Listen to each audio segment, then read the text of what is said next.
नमस्ते, खुश रहो बिटिया। My name is JVN Sachin Pratap Singh, faculty of education and methodology. Subject name theatre art, drama and heritage. BA second sem. Session drama, Jyoti Vidyapeeth Mahila university Jaipur. नाटक, what is drama? Drama को हिंदी में नाटक बोला जाता है। नाटक क्या है? नाटक है जिसके एक ऐसा प्ले या ऐसा शो या फिर हम अपने अभिनय को ऐसे प्रस्तुत करें जिसके द्वारा हम ऑडियंस को एक मैसेज दे सकें, उनका एंटरटेनमेंट कर सकें, ड्रामा कहलाता है। जो नाटक है उसमें मेनली 3 चीज़ होते हैं, काव्य और गद्य का एक रूप है। इसके अंदर ऑडियंस को एंटरटेनमेंट किया जाता है, उनको एक मैसेज दिया जाता है, ठीक है, नाटक कहलाता है। नाटकों की गिनती काव्यों में है। काव्य 2 प्रकार के माना जाते हैं, एक श्रव्य जिनको हम सुन सकते हैं और दृश्य जिसे हम देखा जाता है। इसी दृश्य काव्य का भेद एक नाटक माना गया है। अब नाटकों के अंदर नाटक होता है, प्रकरण होता है, ड्रीम होता है, इत्यादि चीज़ों को इसमें जोड़ा गया है। अब नाटक क्या होता है? नाटक के अंदर एक नायक होता है, हीरो हीरोइन, नायिका होती है, जो एक स्टोरी मतलब एक कहानी के ऊपर अपना नाटक में ड्रामा प्रस्तुत करते हैं। मतलब जिसके द्वारा जिसको ऑडियंस देखती है, लोग देखते हैं और उनसे उनको एक मैसेज मिलता है या फिर उनको एंटरटेनमेंट मिलता है।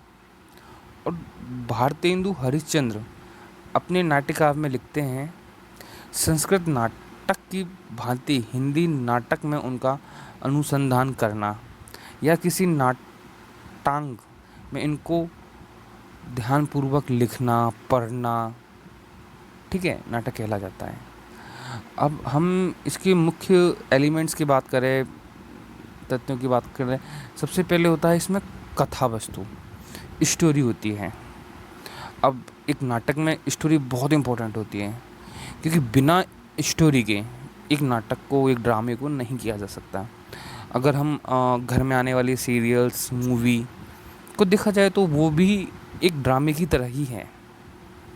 एक मूवी भी ऑडियंस को एंटरटेनमेंट करती है, ठीक है, उसके बाद उनको एक मैसेज भी देती है।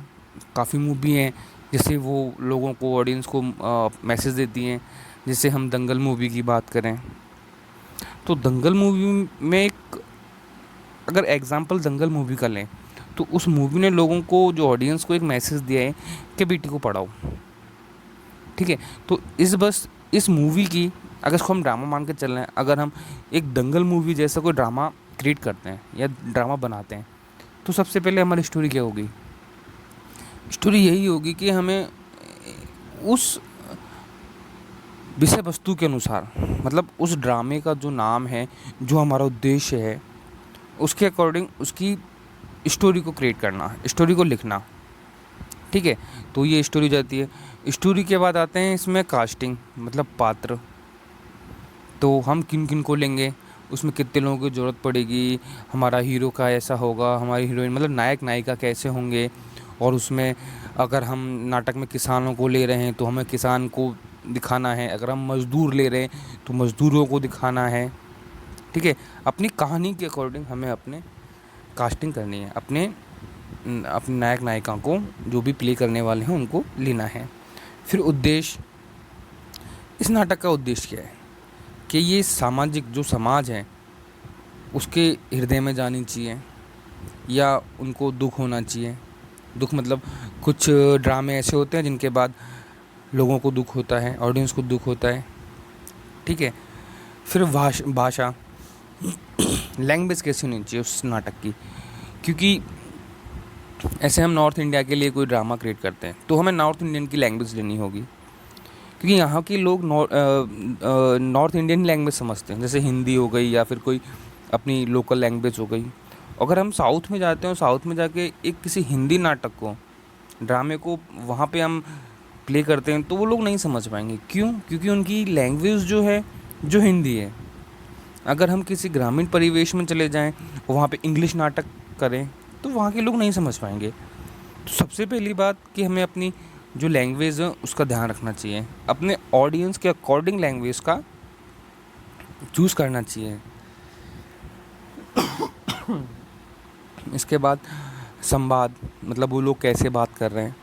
जो भी थिएटर होता है, नाटक होता है, ड्रामा होता है, तो उसमें जो बात कर रहे हैं, जो डायलॉग्स हो रहे हैं, वो ऐसे होने चाहिए जो पब्लिक को समझ में आए, जो ऑडियंस को समझ में आए।